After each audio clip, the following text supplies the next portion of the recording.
ఉగ్రవాదులకి చావు దెబ్బ కొట్టిన మన భారత సైన్యం. మీ అందరికీ యాद ఉండొచ్చు, పహల్గాంలో చాలా వరకు మన హిందువులు అక్కడ తిరగనికి వెళ్ళినారు. చాలా మంది హిందువులు ఉండే పేరడిగి ఏ విధంగా ఈ టెర్రరిస్టులు అందరికీ చంపేసినారు. మీరు అందరు కూడా చూసినారు. ఆ రోజే ప్రధానమంత్రి మోదీ గారు ఒక సంకల్పం తీసుకున్నారు.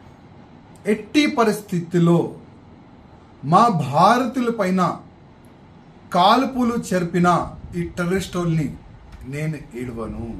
ఒక మంచి సంకల్పం తీసుకోండి. ఇవాళ చాలా వరకు కొన్ని పొలిటికల్ లీడర్లు మోదీ గారు చెప్తారో ఏం చెయ్యరు. చాలా వరకు పొలిటికల్ లీడర్లు కామెంట్ చేస్తారు. ఓకే, ఈ సమయం రాజకీయం గురించి మనం మాట్లాడదు, కానీ ఈ సమయం మన భారత సైన్యం రిజల్ట్ ఏ విధంగా ఇచ్చింది దాని గురించి మనం మాట్లాడదాం.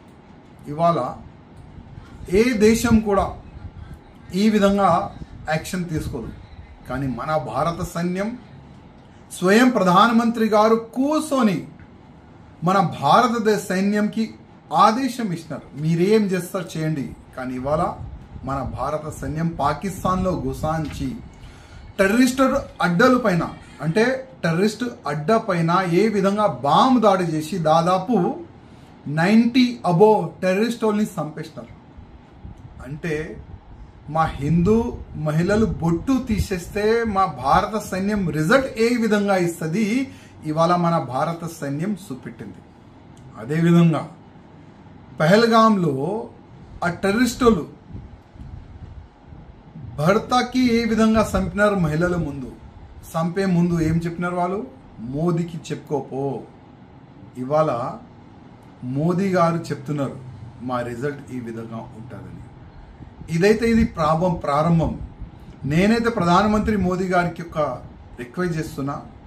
ఇప్పుడు మనం స్టార్ట్ చేసినాం పాకిస్తాన్ పైన దాడు, పాకిస్తాన్ పైన యుద్ధమే స్టార్ట్ చేయాలి నా ఒక నివేదిక. ఎందుకంటే పాకిస్తాన్ ఒక టెర్రరిజం ఫ్యాక్టరీ.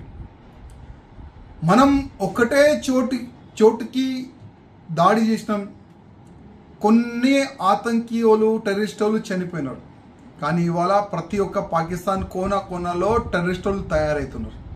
అందుకోసం ఇప్పుడు ఒక మంచి సమయం. ఇవాళ భారతదేశం అందరు కూడా అనుకుంటున్నారు ఇప్పుడు పాకిస్తాన్తోని అటు ఇటు మనం ఒక యుద్ధం చేసుకోవాలని అందరు కూడా అనుకుంటున్నారు. అందుకోసం ప్రధానమంత్రి మోదీ గారితో ఒక నివేదిక, యుద్ధం స్టార్ట్ చేయండి, పాకిస్తాన్ మొత్తం ఖతం చేయండి. అది నేను మోదీ గారికి రిక్వెస్ట్ చేస్తున్నా.